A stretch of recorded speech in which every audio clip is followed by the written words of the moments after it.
అమ్మాయిల గురించి మాట్లాడంగానే అబ్బాయిలందరూ మస్తు ఖుషి అయిపోయినారులే. ఇప్పుడు మన గురించి మనం మాట్లాడుకుందాం తా.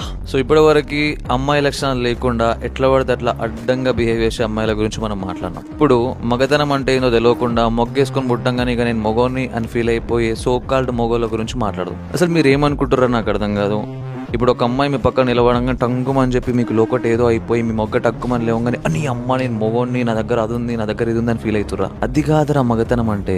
ఒక అమ్మాయి నీ పక్కన నిలబడితే ఆ నిలబడ్డ అమ్మాయి సేఫ్ అండ్ సెక్యూర్గా ఫీల్ అవ్వాలి. అప్పుడు నువ్వు మొగను అవుతావు. మొగ్గలేసేది ఏముందిరా, జంతువులకు కూడా లేస్తుంది. కాడది ఒంటరిగా ఇట్లా నిలబడితే పక్కనకి వెళ్ళి ఒక అబ్బాయి ఎవరైనా నిలబడితే అక్కడ పక్కన ఉంటే అరే ఒక అబ్బాయి ఉన్నాడు ఇక్కడ, నేను సేఫ్, నాకేం కాదు, నేను జాగ్రత్తగా ఉంటా అని ఫీల్ అవ్వాలి. కానీ ఆడే ఏదో వేసాడు అని చెప్పి భయపడితే నువ్వు మొగను ఎట్లా అవుతావురా? సిగ్గు తెచ్చుకోరా.